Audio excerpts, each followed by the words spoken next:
Welcome to Feminist Question Time, brought to you by Women's Declaration International, which is the leading global organisation defending women's sex-based rights against the threats posed by gender identity ideology. We, or many of us, are actually radical feminists, the epitome of TERFs. Our analysis of gender identity ideology has been consistent since Janice Raymond's The Transsexual Empire in 1979, meaning we were not surprised when this new attack on women came along, and we haven't changed analysis. In 2018, we wrote a declaration on women's sex-based rights, which lays out our position. It's been signed by 39,104 people from 160 countries, and it's supported by 542 organisations from all over the world. Our declaration states recent changes replacing references to the category of sex is biological with the language of gender, which refers to sex stereotyped roles, in United Nations documents, strategies and actions, has led to confusion, which ultimately risks undermining the protection of women's human rights. And then the document, which is nearly 7,000 words long, is really comprehensive in terms of how to defend women's sex-based rights. But I'll just read you a couple of other bits that's in there. It says, states should maintain, so these are states around the world, a country, should maintain the centrality of the category of sex and not gender identity in relation to women's and girls' rights to be free from discrimination. States should ensure that the words woman and girl and the terms traditionally used to refer to women's body parts and bodily functions on the basis of sex continue to be used in constitutional acts, legislation, in the provision of services, and in policy documents when referring to persons of the female sex. The meaning of the word woman shall not be changed to include men. So that's in our declaration. We've been working since 2018, but then, since before that as feminists to defend women's rights. And so this just happened, as we all know, I guess, on the 20th of January, that whilst there's much we disagree with about the new United States administration, we do welcome the executive order, which is called Defending Women from Gender Ideology Extremism and Restoring Biological Truth to the Federal Government. It's welcomed by WTI. And I'd like to say congratulations to all of us who've been working on this, particularly Sheila Jeffries, who made up the term sex-based rights, and it's in the executive order, so it's going to be instituted in law and policy, etc. And also Kara Dansky, who's been working, and the whole of the US chapter, who've been working in the United States to put very, very simple words into the public realm and legal documentation and writing so that it was possible for this very good, clear position to be taken by the US administration now. And that's not to say we agree with them on all the other things. Pretty much everything is bad. WDI, we have volunteer activists, country contacts from every continent. We're working, as I've said, to try to make sure women's sex-based rights are defended in all different countries at all different levels, local, national, and international. You can join us. It would be great if you did become a volunteer or donate, and you can see on our website how to do that. Today, we have Eva Gutiérrez from Spain. She is from International Coalition on Surrogate Motherhood, and she's going to give us some news and update on what's happening in Spain. Then we're going to hear from Jenny from Scottish Lesbians, who's here. And she's going to tell us about a new survey establishing campaigning goals for lesbians. Then we're going to hear, again, this is a short video from Barbary Clarke in Australia. She's going to tell us about how Australian taxpayers are being encouraged or possibly forced to subsidise gender affirmation via their Medicare.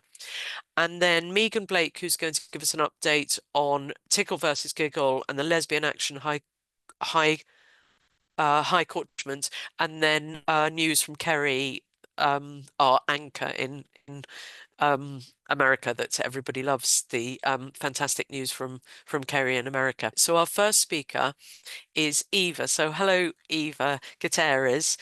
She's from Spain, and she's an activist, a feminist abolitionist, member of the international coalition Ciams, the international coalition on the abolishment of or abolition of surrogate motherhood, an independent researcher specialising in reproductive exploitation and the egg trade.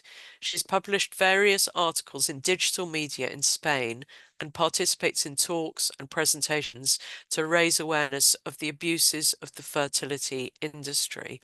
And just for those of you who didn't know in terms of the declaration, that we are very clear in the declaration that we oppose surrogacy. Today, I would like to talk about the trade, especially in Spain, as this is a real issue here. We are aware of the global threat from the industry, the constant harassment in the media to legalize reproductive exploitation in all its forms. News are constantly coming out about the latest acquisition of any celebrity, a Kardashian, for example, that photo making skin to skin with a newborn while the mother is completely erased. We women have been educated for centuries for dedication. In dedication, we are caregivers for love and with little pay, if we are lucky enough to be paid. But there is a function that only women can do, and there is no distinction between trans or CIS.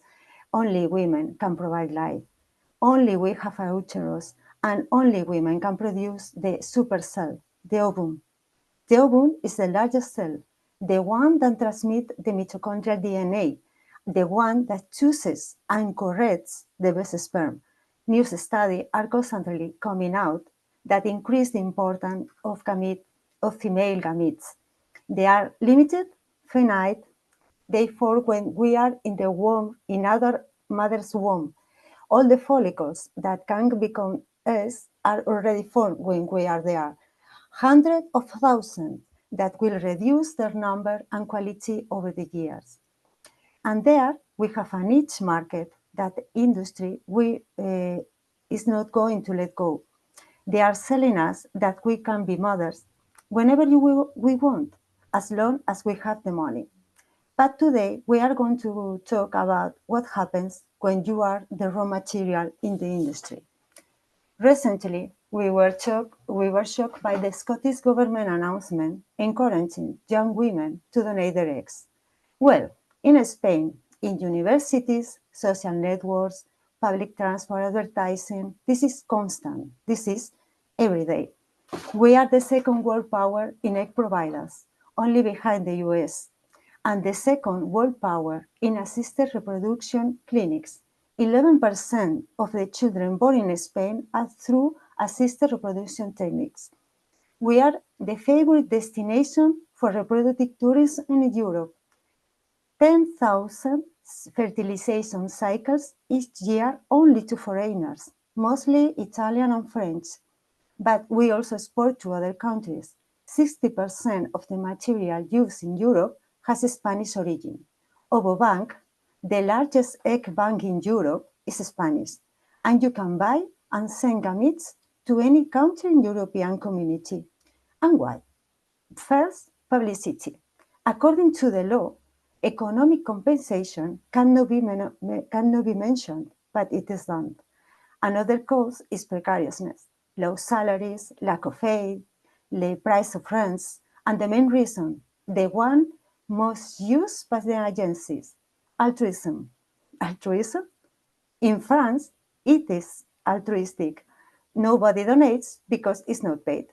The most incredible thing is that the altruism is an argument also used in the US, where they have even paid $250,000 for a single cycle, for just one time. for just once. In all this publicity, they talk about compensating for the inconvenience. But as it happens in surrogacy, if there is no product, there is no money. If they don't have the ovums, the eggs, they don't pay you. Unless there has been a negligence on the part of the clinic. In a case that that woman herself come to us, told us they overdosed her and they paid after rushing her to the operating room for the inconvenience, or rather to avoid the complaint. They overdosed her, so the ovums get the double size that it should be. The reproductive exploitation of a trade has been regulated in Spain since 1988, but is breached systematically. You cannot publicize the compensation, but it is done. There should be a register of donors, but since 2018, it's in the implementation phase. Normally, providers are paid about 1,000 euros. That is the minimum salary. Considering that the labor market is precarious, the price of rents, university fees, etc., many women find in the sale of their eggs a solution to their problems, a little help. Every year, 15,000 women become providers to pay the bill or to pay the rent. And how are those eggs sold? The clinics have a long list of requirements: age, weight, skin color, eyes color, hair color, educational level, personal and family medical history. So they cannot be daughters of gamete donation. When you pass all the filters, they make you feel that you are the chosen one, a superwoman, a fairy who is going to make other women's come true, other women's dreams come true. And you go through a multitude of tests to see if you are a good product. Donors have to sign a contract, an informed consent, in which they explain the few risks that are known. Because, incredible, there are no studies on the medium and long-term effects on the hormone pump that these women are injected with. There are studies on the short-term effects. The effects are easier to report. They give you hormones to produce 20 eggs in a single month, but they can get more. They can 40, 60 or more in a single cycle, just in 1 month. And how is this process? Women who sell their eggs have to be injected with hormones for about 2 weeks. And that hormones make them ovulate 20 times more than is normal in a single cycle. If women can already have painful or annoying cycles, and many of us feel pain or discomfort when ovulating normally, you can imagine what happens when your ovaries are suffering so much stress. You have to go to several controls to monitor how the process is going, and when those eggs are in the right size, they are extracted under sedation with an ovarian puncture, a hormone pump, and a minor surgery. Almost nothing. Let's talk about the side effects. The most common is the ovarian hyperstimulation syndrome. The side effects of this syndrome are ovarian torsion, abdominal pain, nausea, vomiting, blood clots, decreased urination, shortness of breath, distended hard abdomen, weight gain of 1 kilogram per day, more or less 2 pounds, but you can also have other side effects like endometriosis, anxiety, depression, internal bleeding. There have been reported cases of partial paralysis, reaction to anesthesia. One woman in Spain died because the reaction to anesthesia, cancer, breast lumps, hormonal disorders, infertility, early menopause. In our country, in Spain, we have a long tradition and education about altruistic donations. We are leaders in transplants, but the only donations that are paid for are those of gametes, and they are mostly under private control. We have one of the most permissive legislations. The anonymity of donations is defended to the death by the Spanish Fertility Society. The Spanish Fertility Society is a private entity, that control the industry with the support of health ministry. And this anonymity goes against the superior interests of the minor, the child who results from this marketing, that baby that looks so cute in the advertisements. But when this baby grows up and wants to know about his origins, it is impossible. The recognized human right to know his identity has been asserted, and in addition, he has been the object of a contract. Fortunately, there are several associations of adults born from gamete donation at European level and worldwide. And in Spain, one has been recently created. In 2019, they filed a complaint in Geneva. Donorkinderen from Belgium and Spenderkinder from Germany, on the occasion of the 13th anniversary of the International Convention on the Rights of the Child. These associations are formed by adults who were born for surrogacy and or gamete donation, and who claim what every human being has recognized at birth: the right to identity, the right to family relations, and the right not to be bought or sold in any way. And that includes the commercialization of gametes. The reason, the excuse for this business, of all this business, is to form a family, and the rights of the most defenseless part, the newborn, are being violated. In Germany, egg donation is considered reproductive exploitation and it's forbidden, like in Switzerland. In Norway, it's considered contrary to maternity and contrary to the best interest of the child. In Sweden and Denmark, a woman can only donate eggs left over from her own fertility treatment because it is considered a dangerous process for the donor. In most countries, anonymity has been eliminated, like in UK. Sorry, they pay a compensation about £750, and in countries like France, they pay so little that nobody does. Curiously, in Belgium, where there is no donor registry either, is one of the countries that contemplate a compensation higher, up to €2,000. I say curiously because many scandals related to assisted reproduction processes has been reported. I don't know if you know about that doctor that it was using his own sperm for years with his patients, and nobody knows. And afterwards, it was discovered that he had dozens of sons of daughters of his own patients. We know that this industry organizes fairs offering illegal business in Germany, in Spain, in France, and nothing is done. In our country, we can already imagine what would happen if altruistic or commercial surrogacy were legalized. We will be the far of Europe. Right now, and thanks to the work of feminists like Berta Garcia, Omnia Somnia, and Twitter, finally the Spanish government has declared it's going to do something about the advertising of surrogacy, which is already prohibited by law, but nothing was being done. The industry, we repeat, has a lot of power. The main ally is the pharmaceutical industry. So we know that this could be one of our main enemies. There is egg donor market. Egg donor market. What a perverse term.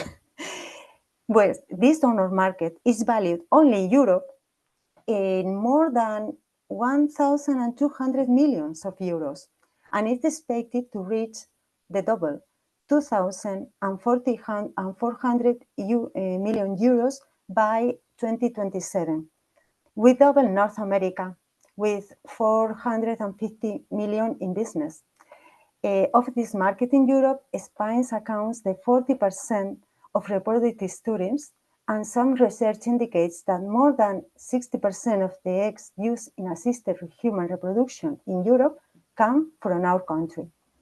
We have seen how they keep trying to legalize surrogacy in Portugal, Colombia, Argentina, and they have succeeded in Cuba.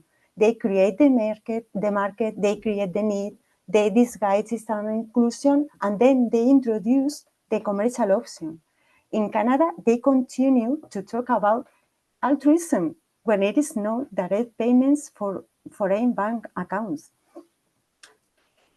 What about studies and research about this practice? Well, there are more studies demanding research than studies per se. There are studies questioning informed consent, and there are studies questioning anonymity. For instance, there is a study of September 2020 about the donor-informed consent. And there was some conclusions that were very relevant. For instance, 55% of donors felt poorly informed about the long-term risks. Second, clinics tend to minimize, as a matter of course, the risk they face. And third, which was the central theme of the study, it calls into question how informed consent can be given if there is no reliable, contrasted information on the medium and long-term effects.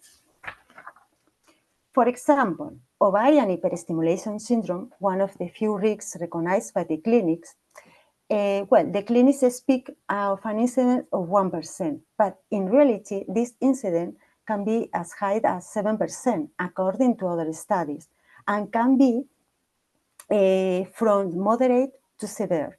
Of course, some of these studies base their conclusion on data from women recipients who are undergoing fertility treatments, who have a very different response to the hormones. There is no follow-up of these women, not a single control. The only study I have found in our country, in Spain, is a telephone interview with 121 women, which almost sounds like a joke, about whether they had long-term side effects. The minimum should be a complete checkup every 3 years, a follow-up of your health, not an interview about whether you had problem getting pregnant or whether you would recommend another woman to sell their headaches. Right under our noses, they are buying eggs from the most precarious women, and they call it generosity. In many countries where legislation has been passed, irregularities have been committed, and none of these women's health has been monitored. They play with a very strong desire and with the social pressure to be a mother. And they take advantage on the fact that women have always been educated to help and serve others, to make sacrifice. But when you look at the data and see the number of extractions, you cannot help thinking that every year, there are 15,000 women in our country who make a decision. Sometimes they know the consequences, sometimes they don't. There are those who do not suffer after effects, but there are also women who have gone through and continue to go through terrible experiences, and others who have not told about it. And no, dear sisters, no matter how much they repeat, it's not altruism, it's exploitation. Could you tell us how you link up with ICAMS, the International Coalition? The ECTRAIC is the little sister of surrogacy. So the first step when a couple or with any person decides to buy a baby, that's all. First, they choose the egg provider.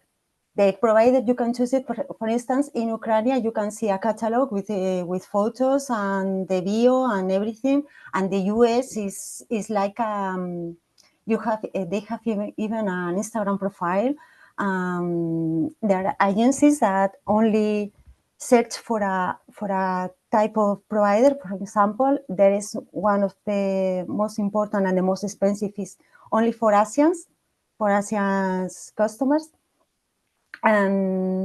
So this is the first step is that when when you buy an egg, it's something very curious, because you want to buy a baby. So they say the surrogacy, the mother,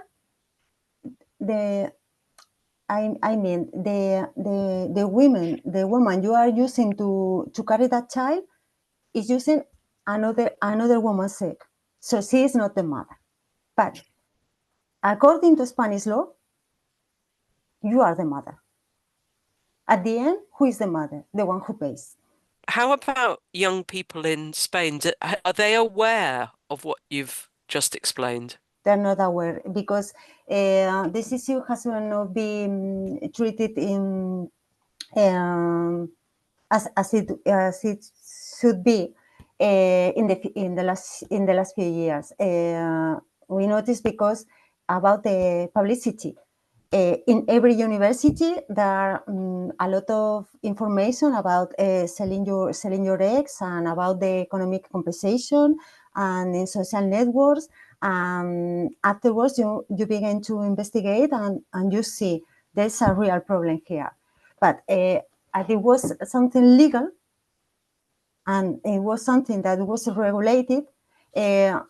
Nobody noticed about it, but really we are trying to inform young people, because here in Spain you have a limit to sell your eggs. You have to be 18 to 35 years old, and the media is 25, 20 years old.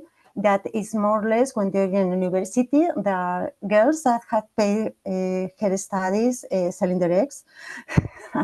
That's Yeah. horrible, because it is supposed you can do it only 6 times in your life. You can say you can go to Madrid and afterwards to Barcelona, and that clinic doesn't speak to the other, and you can lie. Yeah. And you Wow. can do it more than 6 times. That's so terrible. Jenny is from Scottish Lesbians, and she is going to tell us about a new survey establishing campaigning goals for lesbians in Scotland. Thank you so much, Jenny, and over to you.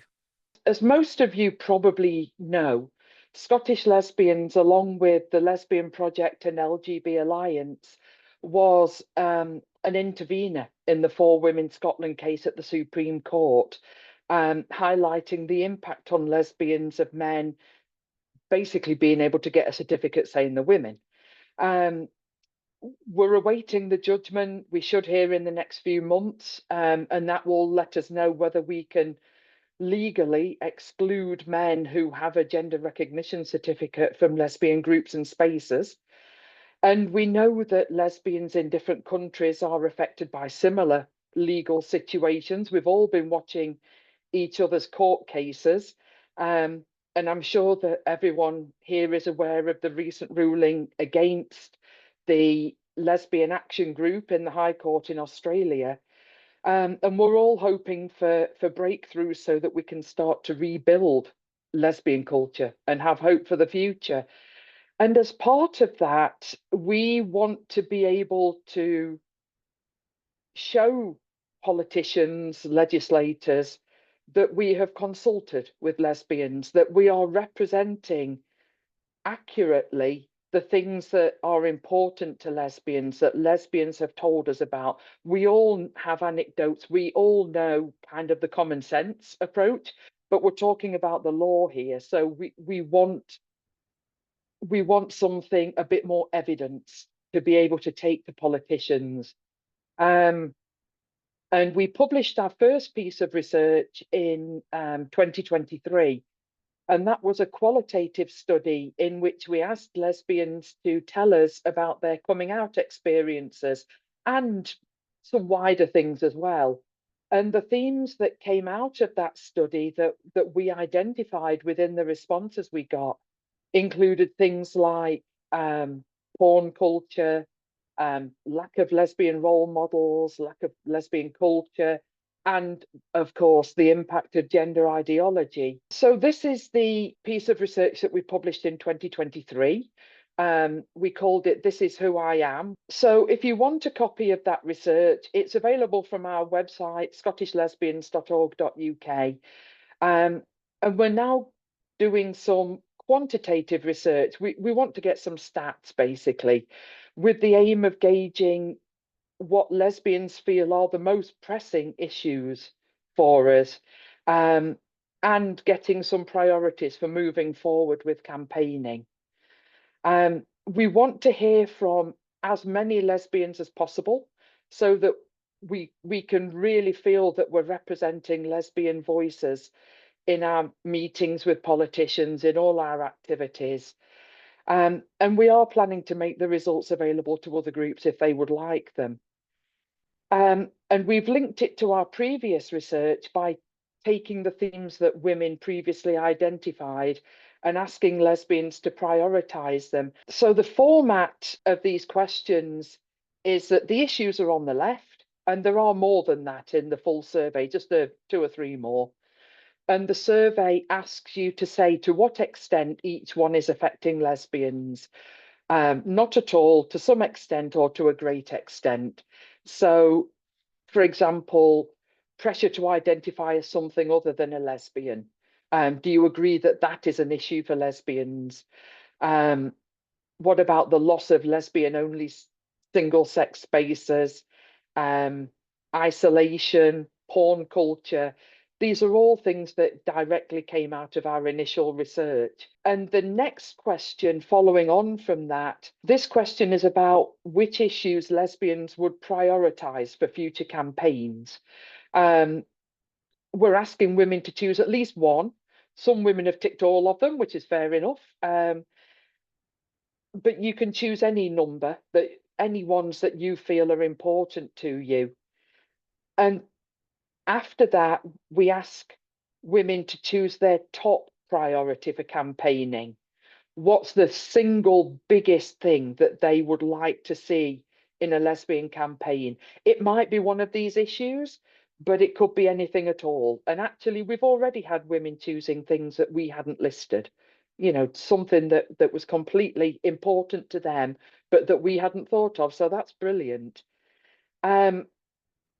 The survey is available to lesbians in any country. We've already had a great spread of responses from around the world and from women of all ages, which is absolutely fab. So this slide is a bit of a preview of where the responses have come from. Obviously, the survey is still open. We're hoping to get plenty more responses, but this gives you some idea of where we're getting the responses from.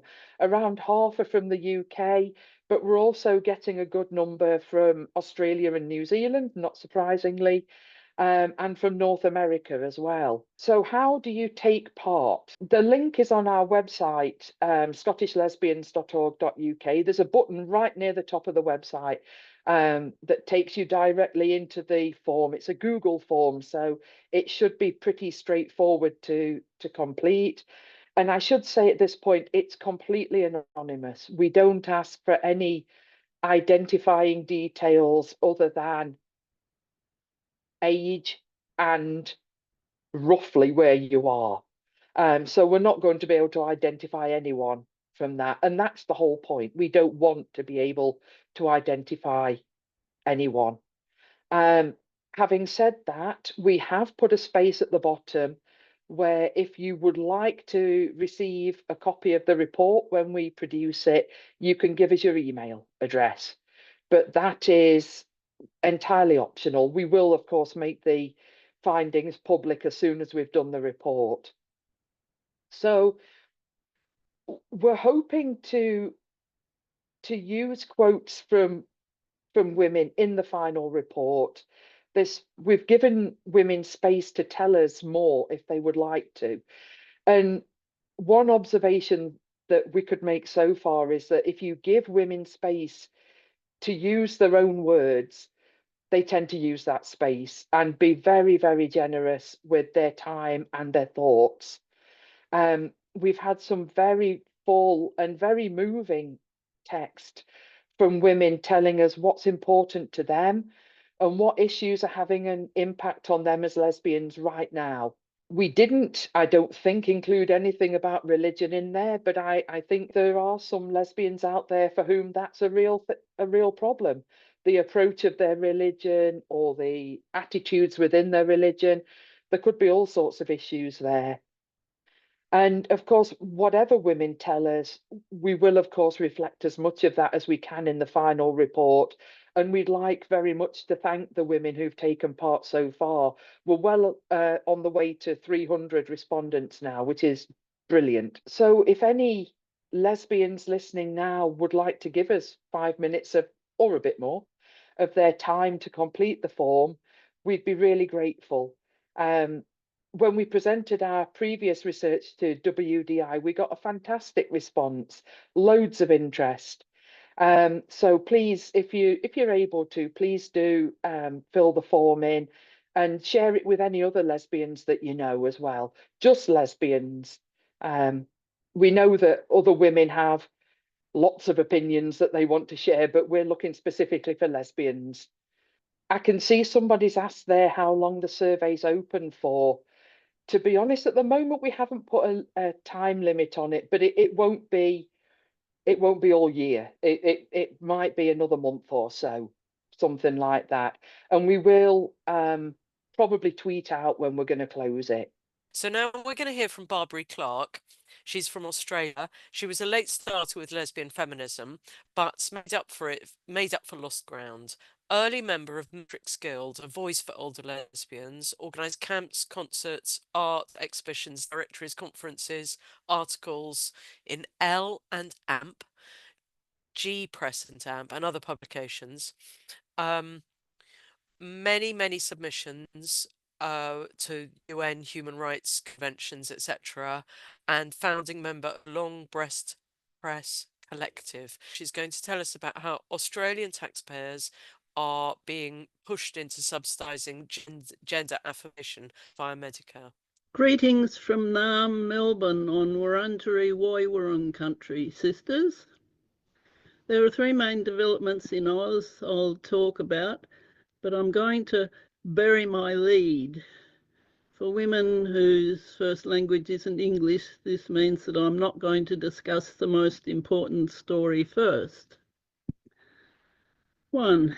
As I'm sure you'll all know by now, the Lesbian Action Group lost our case in the Administrative Review Tribunal. The judgment represents Davo that is worthy of a circus acrobat. 2. There was a family court case called Re-Ash running from 2023 to 24, in which one parent, the applicant, agreed that a 16-year-old daughter should be given testosterone, which the other parent, the respondent, opposed. Both parents had legal representation, the applicant being represented by Dr. O, a child and adolescent psychiatrist who is employed by a gender clinic. Dr. O strongly advocated in favour of medicalised gender-affirming care in his affidavit of 27th of February 2024, stating that, in my opinion, the World Professional Association for Transgender Health Standards of Care of transgender and gender diverse individuals, version 8, should be considered authoritative guidance, as it is by far the best available guidance available at this time. Of course, WPATH SOC 8 has now been discredited. The respondent parent was represented by a psychiatrist, Dr. D, a psychologist, Dr. F, and also a paediatrician who didn't actually appear or give evidence so much, who argued that testosterone should never be administered to a child and that prior to at least 18 years of age, psychotherapy should be the only response to a diagnosis of gender dysphoria. Here are some quotes from the case. Dr. O argued that Ash was old enough to give consent in taking testosterone, saying most 16 to 18-year-olds have good functioning brains. Counsel for the respondent. You agree or disagree that the prefrontal cortex, which is concerned with executive function, matures later? Dr. O. Certain nerve types in that area on average mature later in some people, on average in various studies. Counsel for the respondent. And the learning of information about the impacts of testosterone may not count for much because of the state of the underlying brain structure and the functioning at the age of 16. Agree or disagree? Dr. O. I think that's a no. I completely disagree with that. And later, Dr. O. Competent people have the right to be afforded the dignity of risk. The dignity of risk, but how competent is Ash at the age of 16? Arguments went back and forth about whether Dr. F, the respondent's clinical psychologist, could examine Ash and whether the answers to 8 proposed questions proposed to elicit answers to the issue of informed consent could or could not be admitted in court. The applicant parent was strongly opposed to this. On November 24th, 2024, the judge's finding was that Ash should receive the testosterone. Issue 3, my main one. An inquiry sparked by a request by the Australian Society of Plastic Surgeons, Inc. to the Australian Government Department of Health and Aged Care for some of the costs of so-called gender affirmation to be borne by Australian taxpayers under the Medical Benefits Scheme, aka Medicare, has just hit the news. I wonder how many taxpayers would like to be funding kids getting bits of their anatomy chopped off or atrophied. I may have just missed it, but I'm not aware of the beginning of the inquiry, which I suspect, but do not know for sure, was intentionally kept under wraps, except for the special people who were in the know. Since we have learned by the results of 13 Freedom of Information documents released recently, refer to applications made by medical and advocacy-related organisations in the same kind of way that no women's groups, surprise, surprise, were consulted by the Australian Bureau of Statistics in their 2022 go-around, trying to elicit the number of LGBTIQA+++ people in the Australian population. They're having another go on that one, consulting various groups, and I haven't checked out, but I would be very surprised if any women's or lesbian groups were included in this particular consultation. And various advocacy groups like the Legal Service and AIDS Council of New South Wales are all crying that this is going to be the first time ever that LGBTIQA+++ people were surveyed in the census. They just kind of forget that they were surveyed in the 22 census, but that some of the results were chucked out because they could not define, well, they left a space blank for self-identifying as gender identity, and they got such rubbish that they thought they couldn't use it. So the first part of the current application, titled Patient Consultation and Surgical Procedures for Gender Affirmation in Adults with Gender Incongruence, began in 2023, with testimony on the need for taxpayer assistance with payment for, quote, a constellation of procedures intended to align a person's body with their gender identity, end of quote.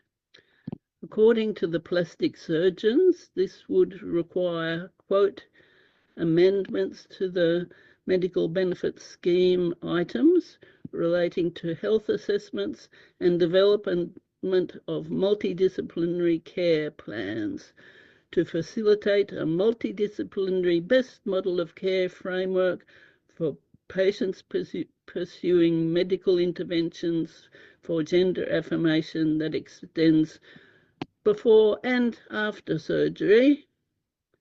Overall cost per patient will vary considerably based on whether hormonal treatment is used and which surgical procedures are performed, end of quote.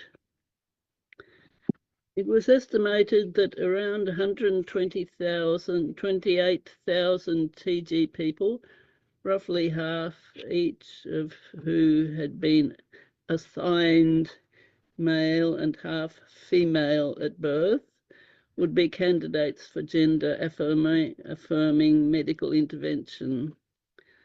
Patient advocacy organisations such as the AIDS Council of New South Wales and OSPATH supported the application. The Australian Medical Association, quote, strongly supports taxpayer subsidisation by the medical benefits scheme, aka Medicare.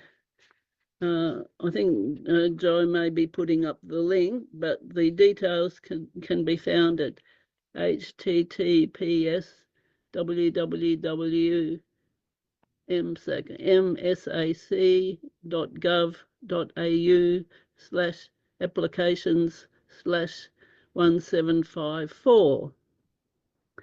This is the website of the Medical Services Advisory Committee, MSAC, to which the Department of Health and Aged Care has referred the issue. The inquiry has now moved to the consultation with the general public. The Australian Government of Health and Aged Care has released the details of 13 Freedom of Information requests, which make quite interesting reading. MSAC selected excerpts from among 13 Freedom of Information documents released by the Department of Health and Aged Care. And this is a long link, so I will rely upon Joe to put it in the chat. The Australian Government Department of Health and Aged Care has referred the matter to MSAC, as I said, which has opened a public consultation. The deadline for submissions, note this carefully, is Friday the 14th of February, on the date where in 1966 decimal currency was introduced in Australia. So February the 14th, 2025 is the deadline. In a related news item, Dr. David Gillespie, a former paediatrician of 33 years' experience, who is now an Australian parliamentarian, commented on the 28th of November 2024 that he was flabbergasted to hear eminent doctors and professors declaring their support for gender-affirming care in Parliament House itself. Australia needs a massive response to the MSAC inquiry to counteract professional and trans advocacy bodies' recommendations.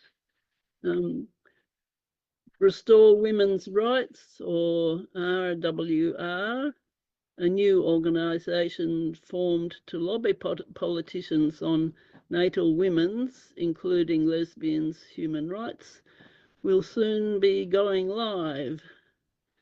So the website isn't quite up yet, but look for it.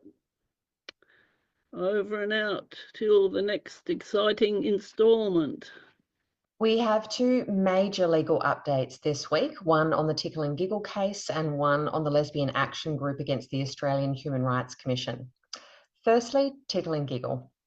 On the 15th of January, Giggle representative Sal Grover appeared on Sky News to update that Roxy Tickle has counter-appealed the federal court's decision last year, the decision that was in his favour.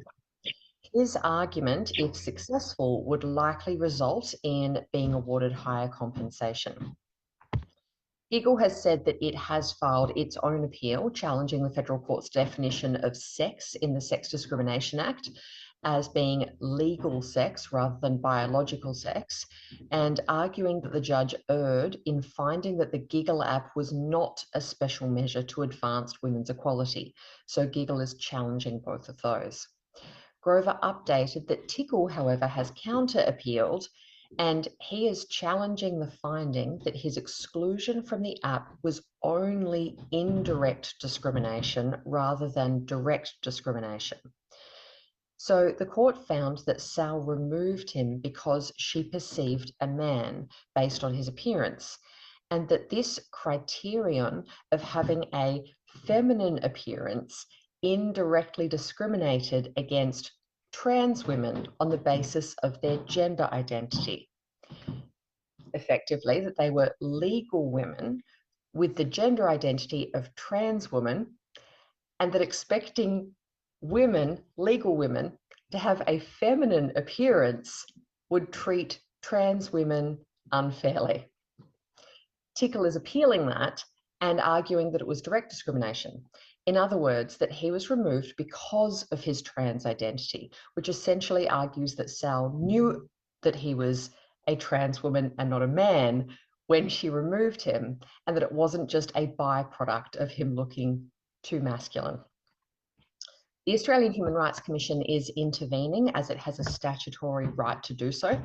Additionally, it seems that the Australian Christian lobby is also applying to intervene, although they will need the full court's permission.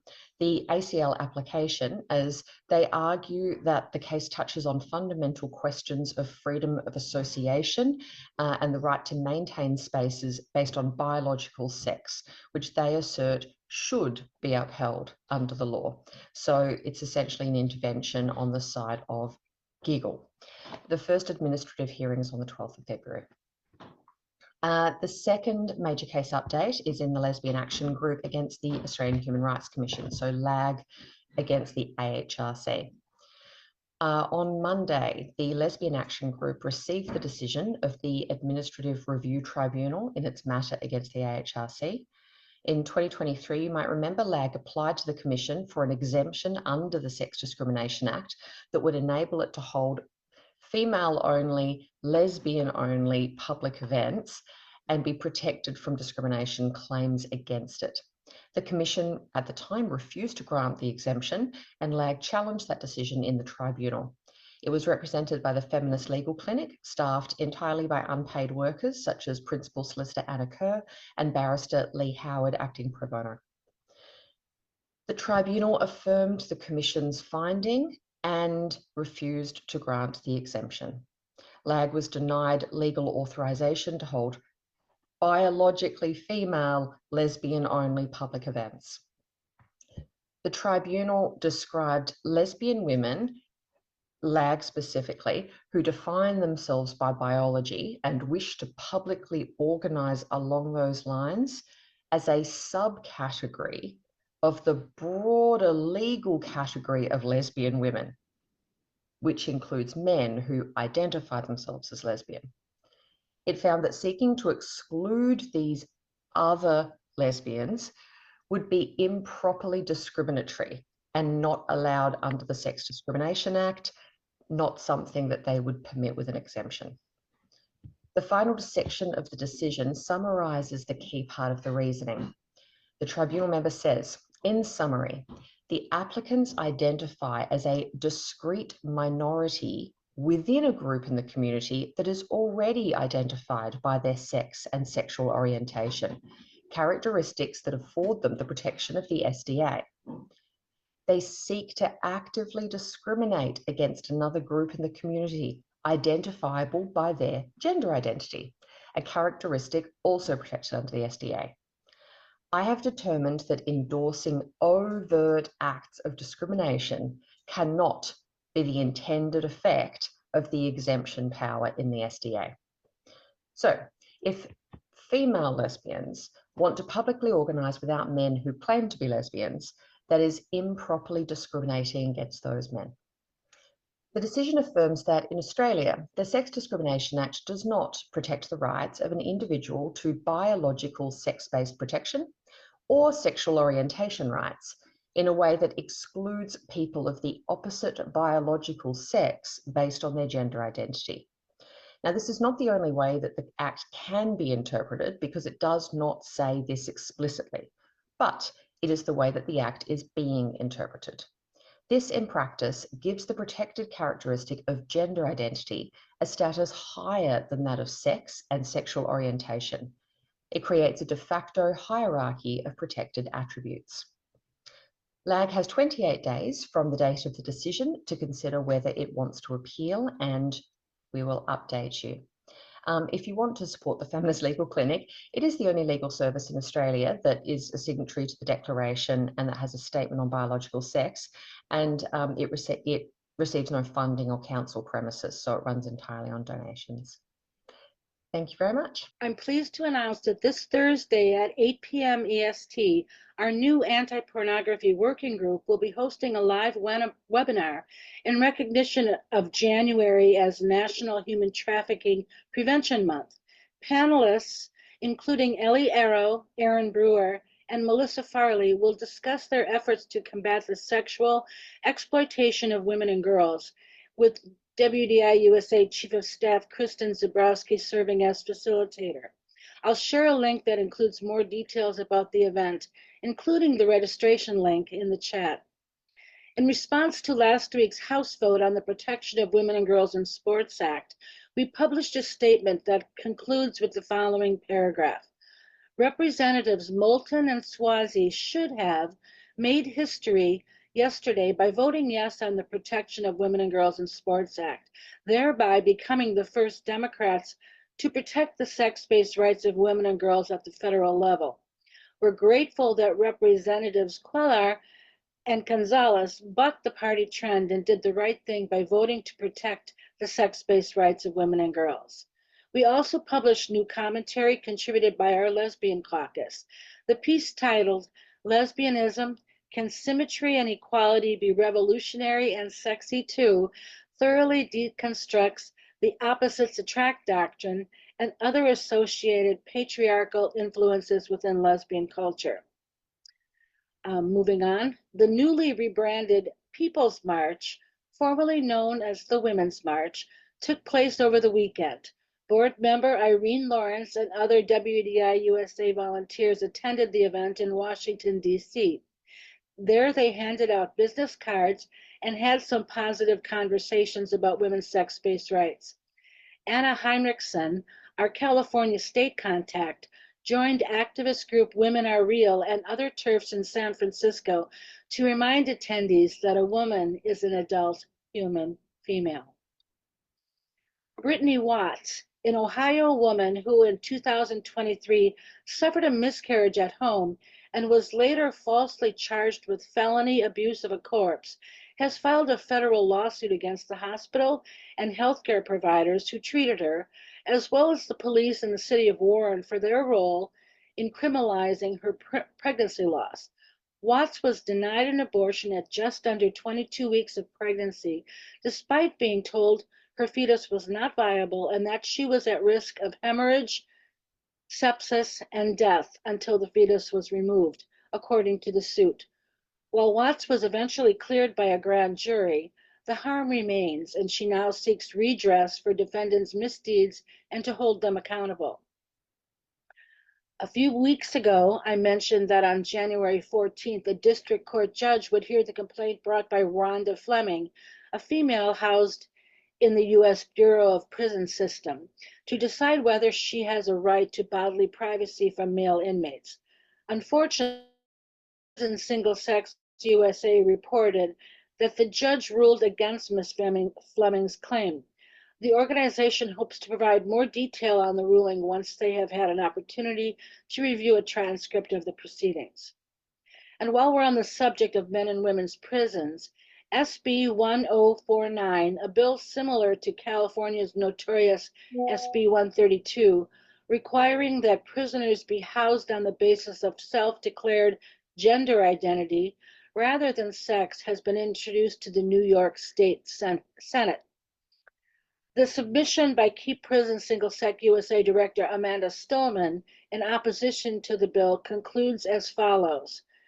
Despite claims to the contrary, it is not a human rights violation for male inmates, however they self-identify, to be denied access to showering with and sharing toilets and sleeping quarters with an already traumatized population of incarcerated women.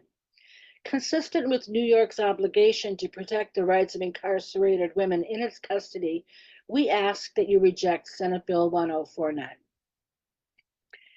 In yet another move that should surprise no one, the Democratic Women's Caucus now includes men, with the addition of newly elected Representative Sarah, aka Tim McBride. And finally, yesterday was Inauguration Day for President Trump, and he was expected to sign nearly 200 Day One executive actions, including an expansive order called Defending Women from Gender Ideology Extremism and Restoring Biological Truth to the Federal Government.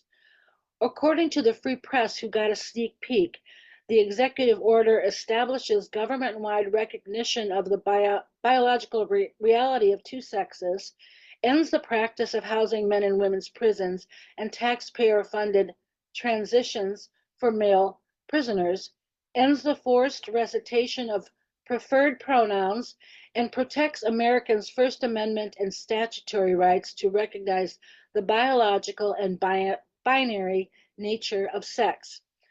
Trump's order seems to be an excellent start for an administration that claims to be intent on restoring the sex-based rights of women and girls in federal law and policy.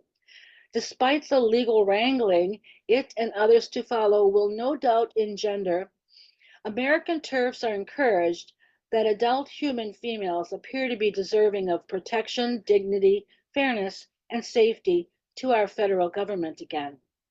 Kara wrote a preliminary analysis of the executive order in a Substack post published this morning, which discusses its limitations, and I'm so glad she is here today to speak more about it and answer any questions you may have. That's all I have today. Thank you.